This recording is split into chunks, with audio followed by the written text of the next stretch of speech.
आज के कार्यक्रम के मुख्य अतिथि आदरणीय विजय भटकर जी,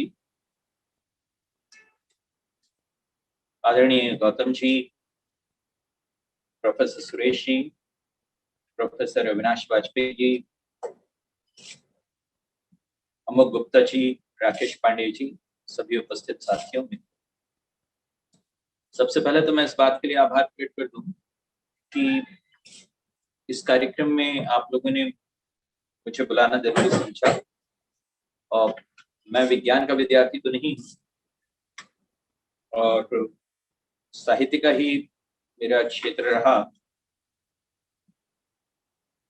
लेकिन चूंकि पिछले काफी समय से मैं सुंदरकांड पे काम करता रहा, करीब 18 पुस्तकें आई, तो आप लोगों ने उचित समझा कि मुझे जो है इस विषय पर बोलना चाहिए। कुछ चीजों की ओर मैं आपका ध्यान आकर्षित करना चाहूंगा। सबसे पहले तो ये है कि doubt is crucial to science.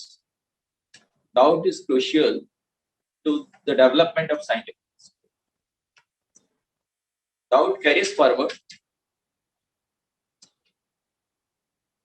the science, और इसलिए ये एक बहुत महत्वपूर्ण बात है जो रामचरितमानस में हम लोगों को देखने मिलती है, जो पूरी शायद भारतीय प्रज्ञा के विकास का, भारतीय विज्ञान के विकास का आधार भी रही।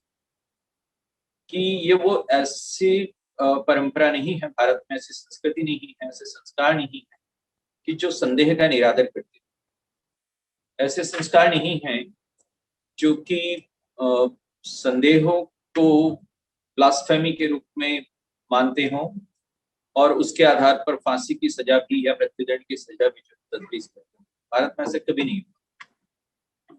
रामचरितमानस में भी यही बात है। यानी मैं 3 प्रसंगों की बात करता हूं जहां पर संशय किया जाता है, संदेह किया जाता है, लेकिन हर जगह उस संशय का स्वागत होता है, उस संदेह का स्वागत। जैसे सबसे पहले सती, वो उनके मन में यह संदेह उत्पन्न होता है कि ये जो राम है, ये क्या वाकई ईश्वर है? ये तो भटकते फिर रहे हैं यहाँ से वहां अपनी पत्नी की तलाश में, और क्या ये हो सकता है कि ये भगवान है? उनके मन में संशय होता है। उस समय बालकांड में जो है ये प्रसंग आया है, और उस समय शिव जी जो है उनके संदेह को लेकर फिर उसमें कोई बहुत आपत्ति नहीं करते। तो ऐसा नहीं करते हैं कि आपने जो राम पर संदेह कर रहे हो और ये तो ब्लास्फेमी होगी, ऐसा कुछ नहीं कहते। वो ये कहते हैं जो तुम्हारे मन अति संदेह सो तुम जाई परीक्षा में। यदि तुम्हारे मन में बहुत संदेह है तो खुद ही जाके परीक्षा करो। यानी आपके पास डाउट है तो आप एग्जामिन करो। ये जो एग्जामिनेशन की भावना है, ये वही साइंटिफिक जिसको लेकर जो है विज्ञान का विकास हुआ। फिर आगे एक प्रसंग आता है, और वो प्रसंग ये याज्ञवल्क्य भारद्वाज के पास जाते हैं, महर्षि भारद्वाज के पास, और उनसे कहते हैं कि नाथ एक संशय बड़ मोरी करगत वेद तत्व सब। और कहते हैं कि मेरे दिमाग में एक बड़ा संदेह, बड़ा संशय कि राम जो है ये है किस तरह। तो उस पर ऐसा नहीं होता है कि जो इस तरह की बात कही जाती है भारद्वाज के द्वारा याज्ञवल्क्य के सामने, तो ऐसे नहीं होता कि याज्ञवल्क्य जो है बड़े नाराज से हो गए। तो ये है कि ये कहा गया है कि जाग बलिक बोले मुस्काई तुम्हें विदित रघुपति प्रभुता। वो मुस्कुराकर बोलते हैं कि तुम्हें तो खुद मालूम है, तुम तो ऐसा पूछ रहे हो बन मुस्कुराकर बोलते हैं संदेह के बारे में कि यदि तुम्हें संदेह है तो ये अनायंस की बात नहीं, ये किसी तरह की चिड़ की बात नहीं है, ये कुछ किसी तरह की खंजर निकाल लेने की बात नहीं कि कैसे संदेह करते हो मेरे भगवान पर। ये मुस्कुराकर बोलते हैं। फिर एक तीसरी स्थिति आती है, और वो स्थिति ये होती है कि जब गरुड़ को संदेह होता है। गरुड़ ने राम को अभी अभी पाश से मुक्त किया, और नागपाश से जब उसको मुक्त किया है तो उनको लगता है कि यार ये कैसे भगवान हो सकते, ये तो बंधन में थे, मैंने इन्हें मुक्त किया, ये भगवान कैसे हो सकते। और तब जो है उनको संदेह होता है, और कहा यह गया है कथा में रामचरितमानस के भीतर की कि व्याकुल गयौ देव रिखिपाही कहसि जो संशय निजमान। तो जो अपने भीतर जो संशय है, वो उस संशय को कहने के लिए व्याकुल होकर वो जो देवताओं के पास जाते हैं, ऋषियों के पास जाते हैं। और तब ऐसा नहीं होता कि उनके संशय को लेकर कोई उनको हतोत्साहित करता, डिस्करेज करता, सब कोई उसका स्वागत करता। ये जरूर है कि वो कहते हैं कि ये मैं नहीं बता सकता हूँ, जैसे ब्रह्मा जी के पास जब जाते हैं कि तब खगपति विरंच पद गए हो निज संदेह सुनावत भय। तो ऐसा नहीं होता कि जो है विरंची यानी ब्रह्मा के पास जाते हैं तो ब्रह्मा अपने आप को पर्याप्त योग्य नहीं मानते, तो उसको वो भेजते हैं उनको शिव जी के पास। वहां शिव जी के पास भी उनको उनकी जिज्ञासा, उनके कौतूहल, उनकी क्यूरियोसिटी, जो सब साइंस के बुनियादी तत्व हैं किसी भी साइंस के डेवलपमेंट के, उन सब को लेकर वहां पर भी शिव जी भी जो है उनकी अवज्ञा नहीं करते हैं। उनको किसी तरह से जो ऐसी बातें नहीं कहते हैं कि वो अपनी कौतूहल के प्रति जो एक तरह का अपराध भाव महसूस करें, एक तरह की क्षमा याचित भाव महसूस करें। वो उनको सही जगह पे रेफर करते हैं कि तुम जो है कालभूषणी के पास जाओ, और उसका कारण बताते हैं खग जाने खगे की भाषा। तो वो कालभूषणी के पास जाते हैं, फिर वहां के संदेह का निराकरण होता है। हर जगह यही कहा जाता है जब वो संदेह प्रकट करते हैं कि नहीं आचरज मोहि खग राजा, मुझे आश्चर्य नहीं, ये कहा। तो ऐसा नहीं होता कि इसको लेकर जो है किसी तरह के अमर्ष का, किसी तरह के रोष का सामना जो है वो गरुड़ को करना पड़ता है, और उनको बस रेफर कर दिया जाता है काकभूषणी के पास, और कहा जाता है कि तब हुई तब संशय हानि, जब उनके पास जाओ तब तुम्हारी संशय का निराकरण। ये बात है। तो ये जो चीज है, ये बहुत कीमती चीज है जो रामचरितमानस में उस भारतीय संस्कार को दिखाती है जिसके माध्यम से विज्ञान की चेतना विकसित, संशय होना। और संशय जो है वो एक तरह के हृदय का काठिन्य नहीं है, it is not a stiffening of heart. आपके वो एक ऐसी चीज है जो कि आपके लिए एक एक पथ जो है तैयार करती है, जिसके माध्यम से जो है आप अंततः जो है अपने किसी सत्य तक पहुंचते हैं। और संशय जो है डागमा से भिन्न चीज, यानी एक तालिस्मानिस्ट जो है जीब्रा, उन्होंने अपनी पुस्तक fragments of the ancient fire में लिखा है कि do not let your dogma to become your spiritual eclipse. तो जो आपके मन में जो डॉगमा है, आग्रह अपने ही किसी विश्वास को लेकर, तो उसको जो है आप एक आध्यात्मिक ग्रहण नहीं बने थे, स्पिरिचुअल एक्लिप्स नहीं बने थे। ये बात जो है इस तरह से जो हमारे रामचरितमानस में ये दिखाई गई है। फिर जो दूसरी बात जो इसके साथ साथ है, जिसकी ओर मैं आप लोगों का ध्यान दिलाना चाहूंगा, वो बात यह है कि हमारे यहाँ ये रामचरितमानस जो है कविता की तरह लिखी गई है, महाकविता की तरह, महाकाव्य की तरह। तो कई लोगों को ये लगता है कि महाकाव्य जो है वो साइंस के साथ जस्टिस नहीं कर सकता। कविता और विज्ञान कुछ अलग चीज है। इनफैक्ट जब हम लोग रामचरितमानस में विज्ञान की बात करते हैं तो कभी कभी ऐसा लगता है जैसे कि विज्ञान के जरिए जो है हम रामचरितमानस को वैलिडेट कर रहे हैं। It should be the other way round.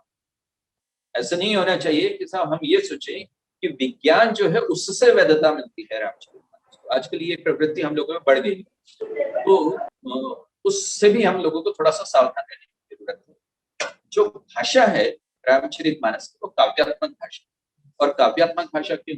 क्या काव्यात्मक भाषा का किसी तरह से कोई अंतर्विरोध है किसी साइंटिफिक लैंग्वेज के साथ? मैं आपका ध्यान दिलाता हूँ, क्वांटम जो सैद्धांतिकी है, उनके लोगों को अक्सर ये महसूस हुआ है कि जिस सत्य को वो प्रकट करना चाहते हैं वो साधारण भाषा में संभवित। तो इसलिए जॉर्ज जॉनसन लिखते हैं, द न्यूयॉर्क टाइम्स में उनका एक आर्टिकल था अक्टूबर 5, 1997 का, shadow worlds, our universe, a physicist says, is but one of the man. उसमें वो लिखते हैं George Johnson, human language does not seem up to the task. वो भाषा की उस अपर्याप्तता को महसूस करते हैं। फिर क्वांटम सैद्धांतिकी के जो एक प्रमुख वैज्ञानिक हैं नील्स बोर, वो ये कहते हैं कि we must be clear that when it comes to atoms, language can be used only as poetry. फिर एमी कैटनजानो हैं, वो भी कहती हैं कि poetry can help physicists to develop a more effective and accurate language to describe the complex ideas of quantum physics. Poetic language is hyperbolic language that can inspire fresh ways of seeing and being. It can deconstruct and challenge our assumptions. Leon M Lederman हैं और उन्होंने Christopher T हिल के साथ मिलकर इस विषय पर एक पुस्तक ही लिखी है। पुस्तक का नाम है quantum physics for poets. Samuel मटलेक जो है क्वांटम पोएटिक्स को लिखे। कार्लो रोबेली नाम के एक फिजिसिस्ट हैं, तो उनके बारे में मार्सेलो ग्लेसर का कहना यह रहा है कि वो कुछ ऐसे फिजिसिस्ट पोएट्स में से हैं जो भौतिक विश्व को एक लिरिकल नैरेटिव की तरह देखते हैं। विज्ञान की जो कठोर भाषा, स्ट्रिक्ट लैंग्वेज वाला फ्रांसिस बैकन का युग जो है फर्स्ट हो गया। अब तो वह युग है जब विज्ञान की भाषा भी रूपकों का इस्तेमाल कर रही है, मेटाफिजिक्स का इस्तेमाल कर रही है। तो इसलिए जो है ये दूसरी महत्वपूर्ण चीज है जिस पर मैं आपका ध्यान दिलाना चाह रहा था। और एक बार फिर नील्स बोर की बात दोहराऊंगा कि उन्होंने कहा था कि Homo sapiens began his quest for knowledge in the realm of poetry, and in the end it seems that in this basic respect we are destined to remain close to this starting point. यानी यदि आदि मानव ने कविता की तरह जो है अपना जीवन जीने की शुरुआत की, तो अब सभ्यता के इतने विकास के बाद इस क्वांटम भौतिकी के युग में हम लोग उसी स्टार्टिंग पॉइंट के लोग आ गए हैं जो कि कविता। तो रामचरितमानस का जो दूसरा महत्वपूर्ण जो मुझे लगता है कि भूमिका वो इस रूप में है कि वो वैज्ञानिक चीजों को जो है कविता के रूप में प्रस्तुत करती है। तो इसलिए नहीं करती है कि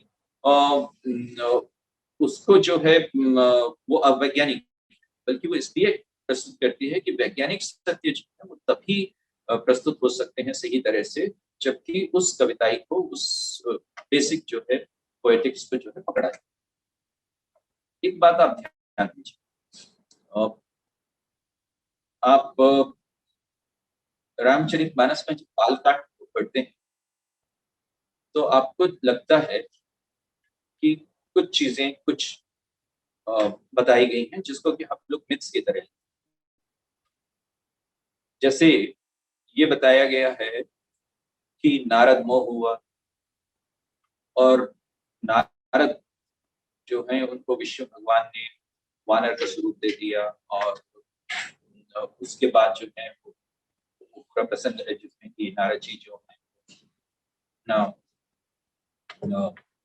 अपने डिजिटलाइजमेंट से गुजरते हैं जब वो एक बहुत ही खूबसूरत राजकुमारी को जो है विवाह करने के लिए चले जाते हैं और वहां से उनका अपमान होता है। उनको फिर आईने में दिखाई देता है दर्पण में कि वो तो इस तरह का चेहरा, तो वो विश्व के प्रति क्रोध से भर जाते हैं कि कहते हैं कि तुम तो बहुत ही स्वतंत्र अपने आप को इस मत और तुम्हें जो है तुम सोचते हो कि तुम्हारे ऊपर कोई भी नहीं है, तुम्हें ये होगा कोई शांत, जिसके कारण विष्णु का अवतार जो है फिर इस रूप में। एक मनु शत्रुपा की कहानी भी आती है इसमें कि मनु शत्रुपा तपस्या करती है और तपस्या करने के साथ जो फिर वो उनका ये निकल के आता है कि उनको ये वर मिलता है मनु शत्रुपा को कि जिस वर के परिणाम स्वरूप वो राम को अपने संतान की तरह जो भविष्य में कभी प्राप्त करेंगे। रावण की कथा भी आती है कि रावण जो है वो किस तरह से पूर्वजन्म था और फिर बाद में उसको इस रूप में प्रस्तुत हुआ। और फिर ये भी आता है कि रावण ने तपस्या की और ब्रह्मा जी ने उन्हें वर दिया। ये सब बातें जो है हम लोग पढ़ते हैं। क्या इसको पढ़ते हुए हमें लगता है कि ये सब चीजें कुछ खास किस्म की एल्गोरिथम जो तैयार की गई? क्या रावण के वर, और ध्यान दें कि वो ब्रह्मा के वर हैं जो कि इस एल्गोरिथम की रचना कर रहे हैं, तो रावण के वर जो हैं जिस किस्म की एल्गोरिथम की रचना कर रहे हैं, उसमें क्या ये भी पूर्व से तय हो गया है कि रावण को दी गई अमरता का खंडन जो है वो सिर्फ नर वानर से ही होना संभव है? यानी जो वर हैं वो एक तरह की पूर्व रचना। नारद का शाप भी इसी तरह से एक तरह की एल्गोरिथम, और मनुष्य शत्रुपा का जो तप है वो एक तीसरी तरह की एल्गोरिथम। क्या ये सब नियति की ही अलग अलग स्क्रिप्ट हैं जिनसे श्री हरि अपना कार्मिक प्ले तैयार कर रहे हैं, अपनी लीला तैयार कर रहे हैं? क्या ये सब सिस्टम्स ऑफ कंट्रोल हैं? क्या ये सब अवतार की बाउंड्री कंडीशंस हैं? जैसे मैट्रिक्स फिल्म आपने देखी हो, तो मैट्रिक्स में नियो को भी ये दृश्य प्राप्त हुई है जिससे कि मैट्रिक्स के बाहर का यथार्थ संसार भी सिमुलेशन की ही एक और लेयर, एक और परत। तो ऐसी बहुत सी परतों से मिलकर बनती है अवतार की विश्व। हम आपकी भी शायद ऐसी ही बनती है, लेकिन जिस तरह से मैट्रिक्स में नियो को द वन की अंतर्हित शक्तियों का पता लगता है, वैसे ही अग्नि प्रसंग में जाकर जो है राम को पता लगता है कि वे ही द वन। और रावण का तप जो है उसको भी, उसको जो वर दिलवाता है उससे उसकी ही नहीं बल्कि राम जैसे नर और हनुमान जैसे वानर की भी मैट्रिक्स तैयार। फिर हम लोगों को ये लगता है जब इतनी सारी चीजें हम पूर्व रचना के रूप में पाते हैं तो लगता है कि क्या हम सब एक महा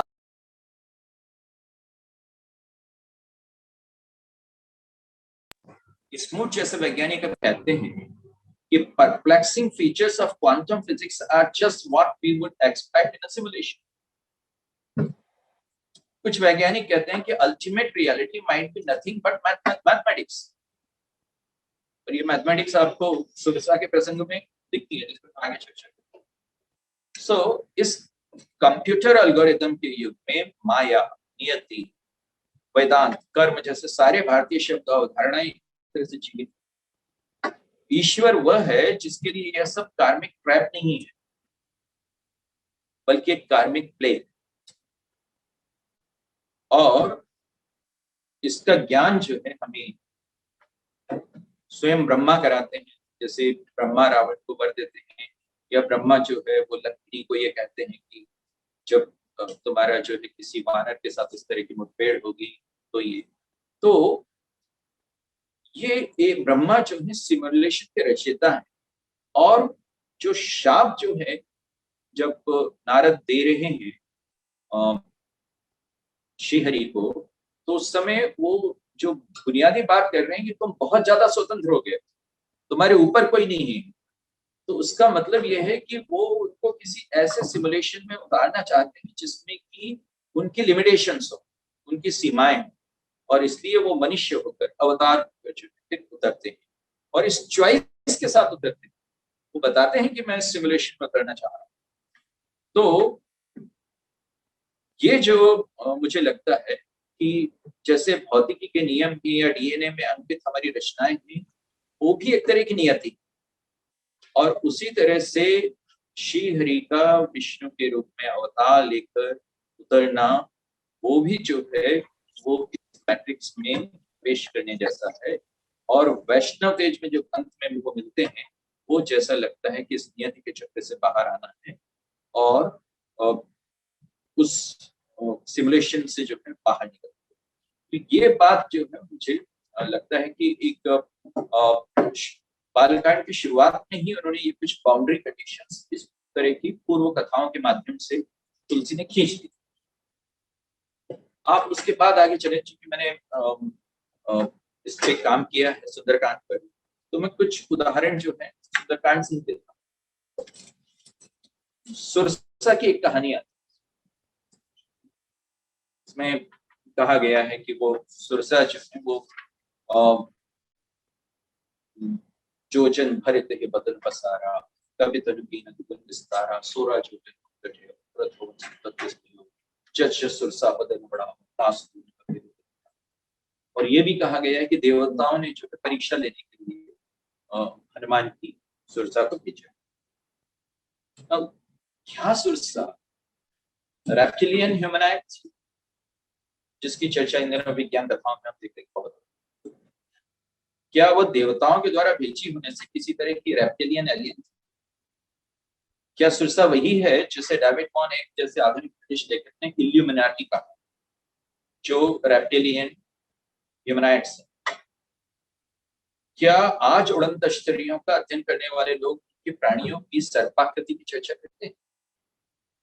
क्या देवों के द्वारा भेजी गई सुरसा का किसी तरह से एक्स्ट्रा टेरेस्ट्रियल संपर्क था? डेविड कॉनेट के सर्पाकृति लोगों की तरह सुरसा की रुचि की सत्ता परिवर्तन में है, लेकिन वह उनके सर्पाकृति लोगों की तरह तमस की शक्तियों का साथ नहीं दे रही, और वो किसी षड्यंत्र का हिस्सा नहीं है। गौर करने की बात है कि वो देवताओं के द्वारा भेजी गई है और उसका समुद्र में स्थान है। एक क्रिप्टो हंटर है जॉन रोड्स, उनका कहना है कि in quest of the answer to the age old question, are we alone? We have been conditioned to stare into space when thinking about aliens and ETs. This is a distraction. We should also be searching under Earth's surface in the thousands of miles of underground tunnels, caverns, and cave systems. That is where we will one day discover other forms of intelligent life and other visiting extraterrestrial bases of operations. कि क्या हम युगों पुराने प्रश्न की हम अकेले हैं कि उत्तर की खोज में हमें अक्सर अंतरिक्ष की ओर देखने की आदत पड़ गई है, जहां एलियंस और ईटी के बारे में बताया गया। ये एक ध्यान बढ़ाने वाली बात है। हमें पृथ्वी की सतह के नीचे कई हजार मीलों फैली भूमिगत सुरंगों, गुफाओं और तंद्रा प्रणालियों में खोज करनी चाहिए। यही वे जगह हैं जहां एक दिन हम बुद्धिमान जीवन के अन्य रूपों और अंतरिक्षीय प्राणियों के काम करने के ठिकानों का पता लगा सकेंगे। सुरसा क्या इसी तरह के किसी ठिकाने में रह रही है? क्या हनुमान का सुरसा के रूप में किसी ऐसी ही सर्पाकृति से सामना हुआ था? क्या सुरसा शब्द ही अपने आप में किसी एक्स्ट्रा टेरेस्ट्रियल की ओर संकेत करता है, इंगित करता है? क्योंकि सवाल जो है वो आते हैं, या फिर उससे आगे और बढ़ी है। तो फिर एक आता है सेहिका का प्रसंग, और वो कहते हैं कि निशाचर एक निशाचरी जो है वो सिंधु मरही करी माया नभ के खग गई, जीव जंतु चे गगन उड़ाई, जल विलुप्त इनके परछाई, कहे छा सो न उड़ाई, अहबते सदा गगन ठाई, सोई छल हनुमान के तीना, तासु भक्त भक्त के जीना, ताहि मारी मारुत सुत पीरा, बारह पार गयो कहाँ जाए, और फिर करते। तो अब उसमें एक बात आती है कि सिहिका नाम की एक जीव है, समुद्री जीव, एक राक्षसी जो कि छाया को पकड़ रही। क्या छाया को पकड़, जिससे कि शक्ति कमजोर होता है। देसी अमेरिकन विश्वासों में छाया पुरुषों की बात, जो नेटिव अमेरिकन बिलीफ सिस्टम्स, उसमें शैडो पीपल की जो कभी कुछ विचारकों का कहना है कि छाया पुरुष में वो एक थॉट फॉर्म का प्रतिनिधित्व करते हैं। कुछ लोगों का कहना है कि हमसे भी अलग एक और रियलिटी, एक और अदर रियलिटी, जिसका आयाम कभी कभी हमारे आयामों से ओवरलैप कर जाता है। तो वे अस्तित्व के एक दूसरे ही तल पर, एक दूसरे ही प्लेन पर मौजूद। चार्ल्स ब्रायन ने शैडो बीइंग्स में इन लोगों को हमारे मल्टीवर्स को बनाने वाले समानांतर संसारों के बीच फंस गए लोगों की तरह देखा है, जो हमारे संसार में भौतिक रूप से रह नहीं पाते और सिर्फ छाया रूपों में दिखाई देते। क्या सिंहिका जीवों के साथ साथ रहने वाले उस थॉट फॉर्म को पहले पकड़ती है? क्या वह जीव के इर्द गिर्द मौजूद प्रभा मंडल को, उस कांतिमयी छाया को पकड़ के जीव को असहाय बना देती? हर व्यक्ति के साथ एक छाया मूर्ति होती है। सिंहिका को संभवतः इस छाया पुरुष को नियंत्रित करने और उसके माध्यम से व्यक्ति को काबू में करने की तकनीक, टेक्नोलॉजी मालूम है, तो साइंस मालूम है। हर प्राणी के आसपास मौजूद इलेक्ट्रोफोटोनिक ग्लो को पकड़ने की प्राप्ति। येल के शरीर विज्ञान के प्रोफेसर हैरोल्ड सेक्सटन पर प्राणियों के इर्द गिर्द रहने वाली एल फील्ड की बात, एक बायो इलेक्ट्रिकल फील्ड, एक लाइफ फील्ड की, जिसमें सकारात्मक तरीके से हस्तक्षेप कर जीव के विकास, जीव के मूड और जीव के स्वास्थ्य में बेहतरी लाई जा सकती है, और नकारात्मक तरीके से हस्तक्षेप करके प्राणियों को मारा जा सकता है। सिंहिका क्या वही करती है? प्रोफेसर हैराल्ड के बहुत नियंत्रित परिस्थितियों में किए गए इन प्रयोगों का आज तक खंडन नहीं हुआ। वे इसे इलेक्ट्रोडायनेमिक फील्ड कहते थे। सिंहिका जीवों की ऊर्जा और सक्रियता को खंडित करती है। सबसे पहले इस फील्ड पर काबू पा। यह फील्ड एक तरह की बाहरी परिधि, आउटवर्ड सर्कम्फरेंस, जिसे समय समय पर अनेक वैज्ञानिकों ने अलग अलग तरह के नाम दिए। रूपर्ट शेल्ड्रेक ने इसे मॉर्फिक फील्ड कहा। There is a field within and around a morphic unit which organizes its characteristic structure and pattern of activity। वेदों के आधार पर शेल्ड्रेक ने आकाशिक रिकॉर्ड्स की आकाशीय अभिलेखों की चर्चा की है। ध्यान दें कि सिंहिका को गमन के प्रति केंद्रित कहा गया है। तुलसीदास जैसा सावधान कवि इसी को जोड़ देने के लिए नभु के खग शब्द का प्रयोग करता है, क्योंकि खग तो होते ही आकाशचारी हैं। एमू, कीवी, पेंगुइन और शुतुरमुर्ग जैसे कुछ वादों को छोड़ दें तो खग जो है वो आकाशचारी है। लेकिन आकाशिक फील्ड पर बल देने के लिए नभु के खग, जे गगन उड़ाई और गगनचर जैसे शब्दों का इस्तेमाल तुलसी करते। आकाश जिसे महाशून्य कहते हैं। ध्यान दें कि हनुमान अभी सुरसा को पार करके आ रहे हैं। सुरसा का एक अर्थ संस्कृत में आकाश गंगा है। सिंहिका इस सोनिफेरस ईथर को विचलित करती है। हनुमान जब उस पर विजय प्राप्त करते हैं तो आकाशचारी प्राणी प्रसन्न हो जाते हैं, क्योंकि किसी किस्म के एस्ट्रल प्रोजेक्शन के जरिए सिंहिका उस आकाशिक अभिलेखागार में, उस यूनिवर्सल कंप्यूटर में अस्तित्व के उस अभौतिक तल में खलल डाला। ध्यान दें कि वाल्मीकि ने कहीं भी पक्षियों को खाने का जिक्र नहीं किया। वे किसी चिड़िया भर की बात नहीं कर रहे हैं, और ये राक्षसी की कोई चिड़ी मारनी। तुलसी जीव जंतु शब्द को काम में लाते हैं, पथेरु शब्द को नहीं। तुलसी ने जानबूझकर खग शब्द का प्रयोग किया है, क्योंकि खग का अर्थ यानी आकाश का, यानी गमन करने। तो यह छाया या प्रभामंडल या फील्ड जो आकाश में स्थित है, इसकी अपनी बायो एनर्जेटिक्स है। Aura, is it same? Aura नहीं, ऑरा है। You are talking about L field कहें, मॉर्फिक फील्ड कहें, अलग अलग लोग अलग अलग नाम देते हैं। आप ऑरा कहते हो, इट्स द सेम। हाँ, तो हनुमान की इस फील्ड को पकड़े जाने पर हनुमान का अनुभव जैसे इस जीव जैव ऊर्जायन से रहित हो जाने का, यानी इसको आप यदि वाल्मीकि रामायण में पढ़ें तो वो वहां पे कहते हैं कि अहो सहसा किसने मुझे पकड़ लिया, इस पकड़ के सामने मेरा पराक्रम पंगु हो गया। जैसे प्रतिकूल हवा के चलने पर समुद्र में जहाज की गति अवरुद्ध हो जाती है, वैसे ही दशा आज मेरी। यानी सिंहिका हनुमान के वाइटल प्रिंसिपल को प्रभावित कर। एविन लार्शो ने अपनी पुस्तक science in the Akashic field में इसे ए फील्ड कहा। भारतीय योगी इसे ही प्राण कहते हैं। ये प्राण आकाश में ही स्पंदित। इसे लाज्लो ने cosmic mind, universal consciousness, zero point energy जैसे शब्दों के माध्यम से अभिव्यक्त करने की कोशिश की है। अथर्ववेद में इसी प्राण को नमस्कार किया गया था। प्राणाय नमो यस्य सर्वमेतम विषय, कि जिसके अधीन यह सब कुछ है, उस प्राण को नमस्कार। तो वॉन रीखनबाख ने अपने प्रयोगों के दौरान पाया कि विद्युत चुंबकीयता और ऊष्मा की तरह एक और शक्ति है जिसे सभी जीव विकिरण करते हैं, और उसने इसे ऑडिक फोर्स का नाम दिया। फ्रांस मेस्मर ने जीवों, एनिमेट बीइंग्स के शरीर में मौजूद एक इथेरियल मीडियम का जिक्र किया था, जिसे उन्होंने एनिमल मैग्नेटिज्म के रूप में देखा। सिंहिका मैग्नेटो परसेप्शन की शक्ति से युक्त है और उसका प्रयोग करने में निपुण। वो जैसे कीलित करके रख देती, कहीं छा सो सक न उड़ाए। ध्यान रहे कि पक्षियों में मैग्नेटोसेप्शन की शक्ति सबसे ज्यादा, लेकिन सिंह उनसे भी प्रबल है और गति, दिशा, अक्षांश और लोकेशन ढूंढने की चुंबकीय क्षेत्र शोधन क्षमता को स्तंभित कर देती। थियोसॉफिस्ट ने प्राणियों के एस्ट्रल डबल की बात की। लगता है सिंह इसी का जड़ीकरण व्यक्ति।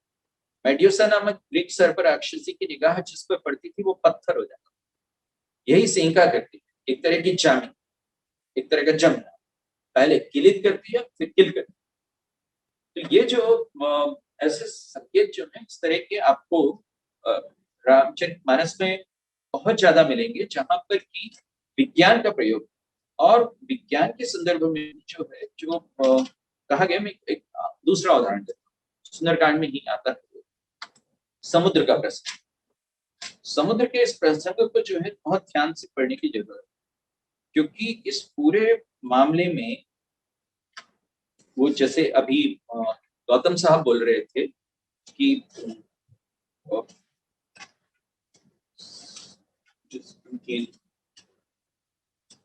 ये बोला गया है समुद्र के संदर्भ में,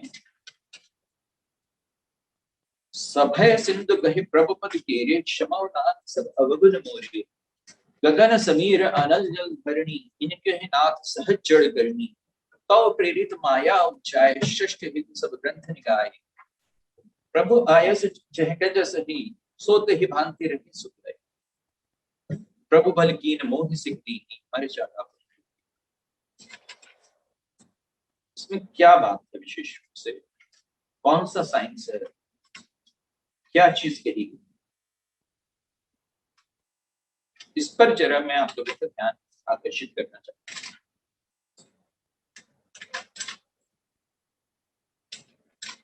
यहाँ समुद्र ये कह रहा है कि, और ये पूरा प्रसंग जो है वैज्ञानिक प्रसंग है, ये भी मैं पहले ध्यान आपका कि ये सेतु बंध की एक विशाल परियोजना है जो तत्कालीन विश्व में अभूतपूर्व डेवलपमेंट प्रोजेक्ट था। उस समय इतना बड़ा डेवलपमेंट प्रोजेक्ट शायद कुछ हुआ है। और वो ये रहा था कि समुद्र में पल रही जो जैविक और वानस्पतिक विविधता है उसकी क्षति पहुंच रही थी, क्योंकि राम जो है उन्होंने कहा था कि 100 बार अधिवसी किसान, और जैसे ही उन्होंने कहा और फिर जरद जंद जल्दी जब जाने वो अगलाने लगते थे प्राणी जो समुद्र के थे, तो उनके अगलाने का अर्थ यही है जो राम पहले प्रयत्न कर रहे थे अपने शक संधान के जरिए से, तो उससे जो है समुद्र में पल रही जो जैविक और वानस्पतिक विविधता है उसकी क्षति पहुंची। और ये क्षति वैसी नहीं थी जैसे कि वो जो सी मॉन्स्टर जिसकी अपने भी चर्चा की है, सिहिका को हनुमान ने पहुंचाई थी, वो क्षति नहीं।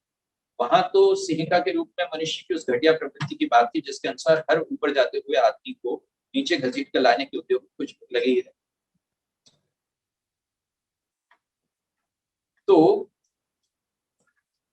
वो बात नहीं, यहाँ समुद्र के अपने स्टेट और यह जीवन था जिसमें कि बहुत सारे जीव जंतु हैं, और वो जो पहला प्रयोग जो राम कर रहे हैं समुद्र को पार करने के लिए, उसमें 100 बार शब्द जो आता है उस शब्द पर ध्यान दीजिए। 100 बारदी, बारदी माने समुद्र और सोखना माने शोषण करना, एक्सप्लॉइटेशन ऑफ सी ओशन जो भी है।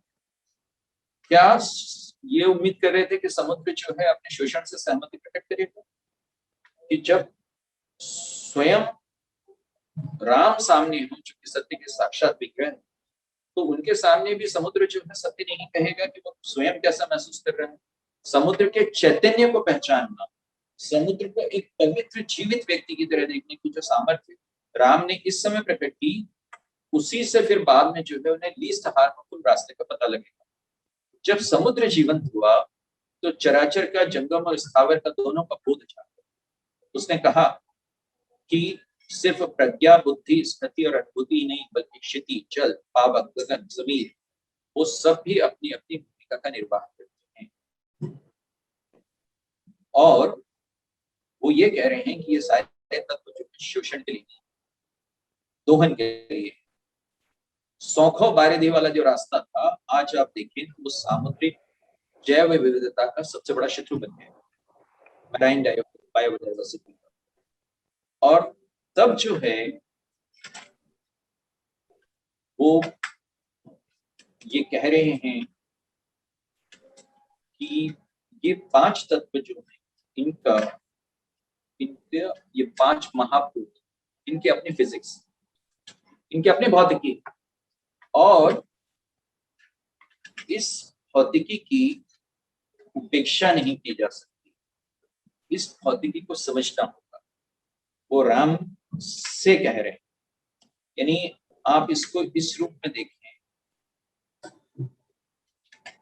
कि समुद्र को पार करने का एक प्रसंग और आता है, वो आता है बाइबल में, टेस्टामेंट में, और उस समय जो है वो एक चमत्कार होता है।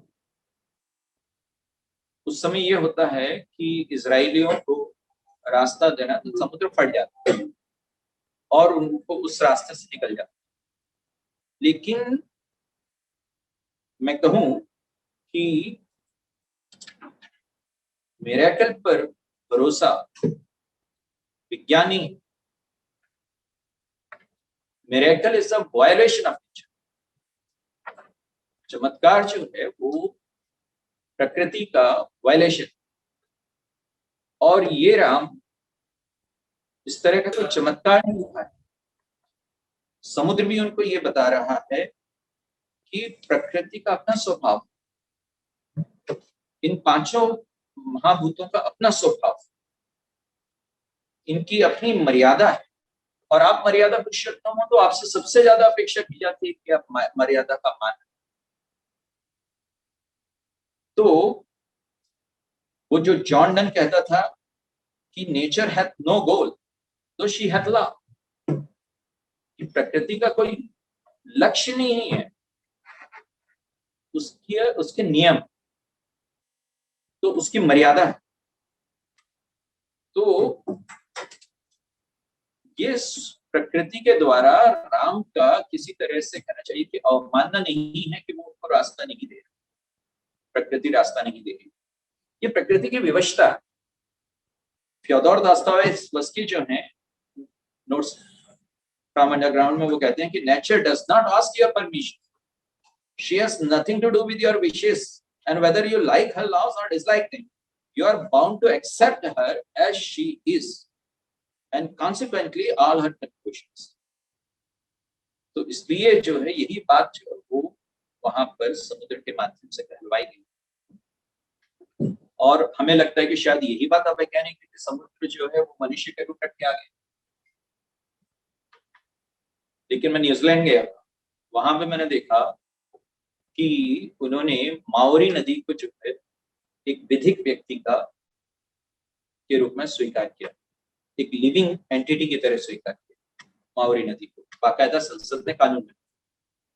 हम देखते हैं अपने यहाँ भी कई कानून हैं जिसमें कि जैसे मूर्तियों को जो है उन्होंने एक लीगली ज्यूरिडिकल पर्सन के रूप में माना।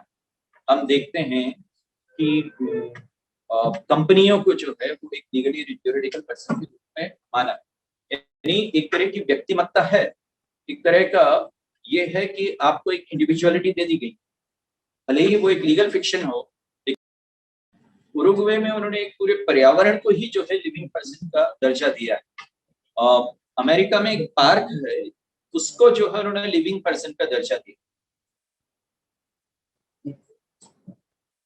तो ये भी कुछ ऐसा समय था जब इतना बड़ा डेवलपमेंट प्रोजेक्ट हो रहा था, और उसमें जो है लैंड एक्विजिशन का और जो सब समुद्र को प्रभावित करने की बात आई हुई, तो समुद्र को जो है वो दर्जा दिया गया, उसके क्लेम्स, उसके राइट्स जो है वैसे ही सुने जाएं जैसे कि आप किसी लिविंग पर्सन के रोबोट को भी आ। हाँ, तो वो बात है। अब प्रकृति के जो नियम है समुद्र उसको बताता कि गगन समीर अनल जड़ जलधरणी दिन के नाक सहज जड़, ये है this is what it is. इस दसनेस को स्वीकार करो, प्रकृति की इस सचनेस को स्वीकार, ये है जैसा वैसा है। आपको यानी हॉल बोलेंग जो है उनकी एक बुक है सनडायल ऑफ द सीजन्स, उसमें वो बड़ी एक अच्छी बात कहती है। वो कहती हैं कि you can't be suspicious of a tree or accuse a bird or a squirrel of subversion or challenge the ideology of a violent। नहीं कर सकते आप। प्रकृति की एक अपनी ही विधि है, अब अपरिवर्त्य हो, सनातन हो, जो भी हो, लेकिन प्रकृति के इन तत्वों को जैसे मूर्त रूप मिला है, मनुष्य की इच्छाओं के अनुसार ये तत्व जो है वैसा व्यवहार नहीं करेंगे मनुष्य की इच्छाओं के अनुसार कि, और यदि करते तो सोचिए क्या हालत। अरबों मनुष्य भिन्न भिन्न इच्छाओं के साथ और एक ही मनुष्य के भीतर अंतर विरोधी इच्छाओं के द्वंद, एक ही दिन के भीतर तबाही आगे यदि वो मर्यादाएं नहीं खींची। तो प्रकृति की स्थिरता का अपना समादेश, और इसको लेकर जो है वो समुद्र जो है वो अपनी तरफ से पूरी विनम्रता के साथ कह रहा है कि प्रकृति का अधिनियम समझो, तत्वों की मर्यादा समझो, और तत्वों की मर्यादा या प्रकृति का अधिनियम समझाने वाला राम कथा का समुद्र ओल्ड टेस्टामेंट के उस समुद्र से भिन्न है जो मूसा के चमत्कार से फट गया।